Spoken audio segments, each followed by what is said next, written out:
कहते हैं कि जिंदगी खेलती भी उसी के साथ है जो खिलाड़ी बेहतरीन होता है। दर्द सबके एक से हैं, मगर हौसले सबके अलग अलग है। कोई हताश होकर बिखर जाता है तो कोई संघर्ष करके निखर जाता है। दोस्त, अगर तेरी भी जिंदगी में संकट के बादल छाए हैं और लग रहा है कि तुम्हारी जिंदगी के साथ कोई खिलवाड़ कर रहा है, तो याद रखना तुम कोई मामूली इंसान नहीं हो, क्योंकि तुम्हारी काबिलियत इतनी महान है कि इस खेल के लिए खुद ऊपर वाले ने तुम्हें चुना है। अब यह तुम्हारी जिम्मेदारी है कि तुम इस खेल को किस लिहाज से देखते हो और इसे खेलते हो।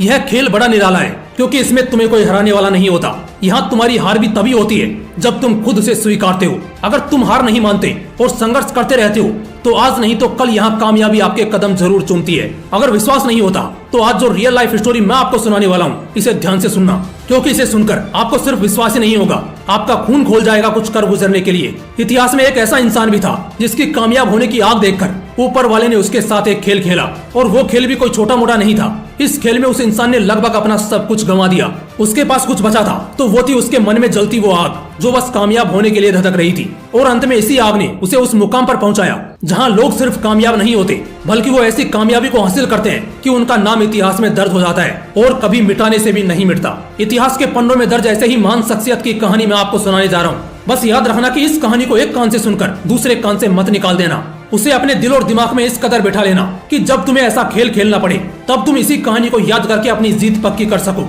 14 अगस्त 1821, मतलब आज से यही कुछ 200 साल पहले, फ्रांस के एक दूर दराज वाले इलाके में उस महान शख्सियत का जन्म हुआ जिसने मुझे यह सिखाया कि स्ट्रगल का असली मायनों में मतलब क्या होता है। उस इंसान ने स्ट्रगल शब्द का मतलब बचपन से ही जान लिया था, क्योंकि उसकी जिंदगी का स्ट्रगल तो उसके जन्म के बाद से ही शुरू हो गया था। उसके पिता एक छोटे किसान थे। जब वो 10 साल का था तब उसकी माँ ने दुनिया को अलविदा कह दिया। माँ के मरने के बाद उसके पिता ने दूसरी शादी कर ली, और यह शादी उसके लिए एक बहुत ही बड़ी आफत ले आई, क्योंकि उसकी जो सौतेली माँ थी वो उसके साथ वैसा ही व्यवहार करती थी जैसा हमें 90s की फिल्मों में दिखाया जाता था, जहाँ सौतेली माँ बेटे के साथ बड़े जुल्म करती है। खुद ही सोचो यार, जो हम फिल्मों में देखते हैं उस तरह का एक्सपीरियंस उसने अपनी लाइफ में किया था। उसकी सौतेली माँ उसके ऊपर इतना जुल्म करती थी कि उसका किसी भी काम में मन नहीं लगता था। उस समय फ्रांस के साथ पूरे यूरोप में ही इंडस्ट्रियल रिवॉल्यूशन अपने पीक पर था, इसलिए वहाँ के सिटीज में स्किल वर्क सीखने की और करने की कोई कमी नहीं थी। इसलिए उसने सिर्फ 13 साल की उम्र में अपने घर को अलविदा कह दिया और पेरिस की ओर रवाना हो गया। उसके गांव से पेरिस लगभग 500 किलोमीटर की दूरी पर था। उसके पास इतने पैसे भी नहीं थे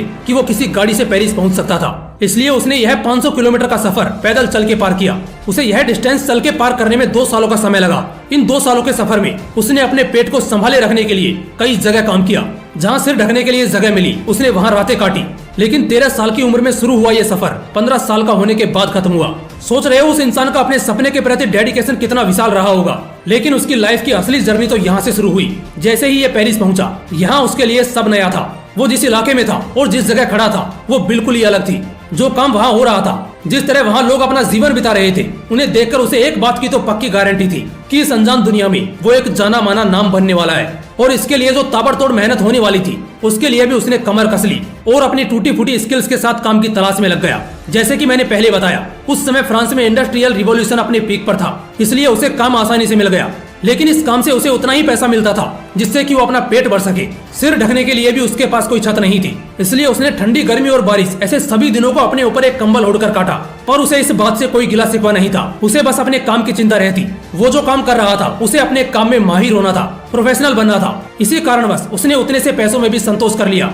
वो कहते हैं ना दोस्तों कि जब तक कुल्हाड़ी को पत्थर पर घिसा नहीं जाता तब तक उसे धार नहीं आती, और जब तक उसे धार नहीं आएगी वो कुल्हाड़ी कहने के लायक नहीं है। उसने भी खुद को कुल्हाड़ी मानकर काम में झोंक दिया। इस दौरान उसने लकड़ी से अलग अलग चीजों को बनाना सीख लिया था। काफी दिनों तक काम करने के बाद उसे रियलाइज हुआ कि अब उसे आगे बढ़ने की जरूरत है। फिर वो एक अच्छे काम की तलाश में निकल गया और एक जगह उसे जैसा चाहिए था वैसा काम मिला। अब क्योंकि इतने दिन पत्थर पर घिस के इस कुल्हाड़ी को धार आ चुकी थी, इसलिए जब उसे यह काम मिला तो उसे इसके बदले पहले से भी अच्छी तनख्वाह मिलने लगी थी।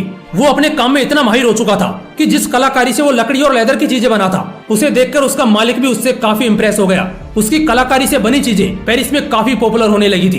कहते हैं ना, जब कोई अपने काम को ही अपना धर्म मान लेता है तब उसे भगवान से कह लो या प्रकृति से वरदान पे वरदान मिलने लगते हैं। हमारे हीरो को अपने काम के प्रति कितनी निष्ठा थी यह तो आपने अभी तक जान ही लिया है।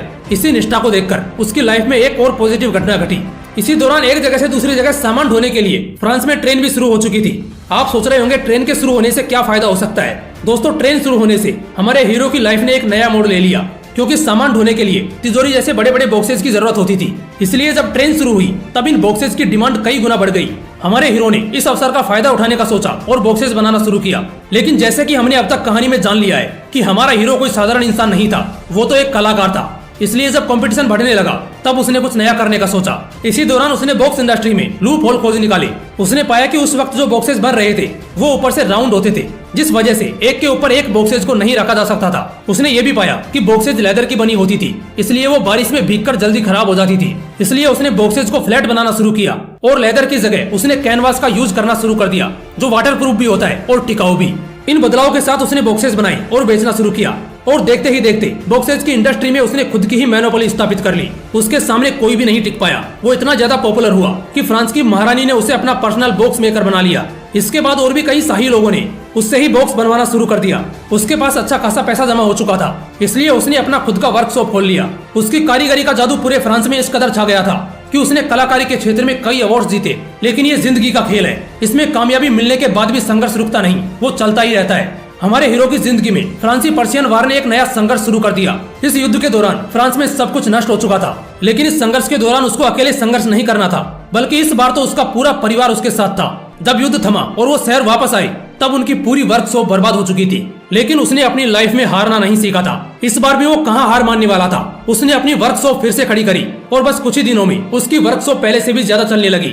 अब की बार वो बैग्स की इंडस्ट्री में रिवॉल्यूशन लाया। उसने बैग्स पे अपनी कलाकारी का जादू बिखेरा। जिन बैग्स को कोई पूछता तक नहीं था, अब वो धड़ल्ले से बिकने लगी थी। आगे उसने ऐसी कई कारीगरियां करी और आम चीजों को खास बना डाला। उसकी वर्कशॉप अब एक बड़ी कंपनी बन चुकी थी। उसके प्रोडक्ट्स अब आसपास के देशों में भी बिकने लगे थे और देखते ही देखते एक छोटी सी वर्कशॉप से शुरू हुआ ये बिजनेस एक ग्लोबल ब्रांड बन गया। आज की अगर बात करें तो यह कंपनी लग्जरी प्रोडक्ट्स की दुनिया की किंग है।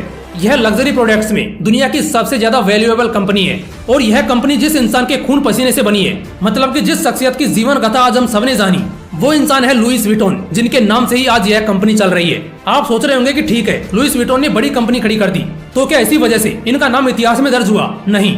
जिंदगी के संघर्षों को कैसे एक अवसर में बदलना पड़ता है, बड़े सपनों को पूरा करने के लिए कैसे छोटी छोटी पगडंडियों से गुजरना पड़ता है, और जिंदगी हमें कितना भी नीचे सरकाने की कोशिश क्यों ना करे, उससे मुकाबला करके हमें जीत हासिल करनी पड़ती है। ये संदेश देने की वजह से लुइस विटॉन का नाम इतिहास के पन्नों में दर्ज है। दोस्तों, मुझे यह तो नहीं पता कि आपके जीवन में क्या चल रहा है, आपके जीवन का सारांश क्या है, लेकिन आप जिंदगी के किसी भी मोड़ पर हो, यह कहानी सबको एक बात जरूर सिखाती है कि संघर्षों का डट के सामना करना चाहिए। दोस्तों, कहानी सुनकर अगर आपके मन में भी कुछ हलचल हुई हो तो इस वीडियो को जितना हो सके शेयर कीजिए और आप अपनी जिंदगी में क्या हासिल करना चाहते हो कमेंट करके जरूर बताइए। बाकी आगे भी इसी तरह के मोटिवेशनल वीडियो सबसे पहले देखने के लिए इस मोटिवेशनल विंग्स 2.0 को जरूर सब्सक्राइब करें। फिर मिलते हैं अगली वीडियो में। जय हिंद, वंदे मातरम।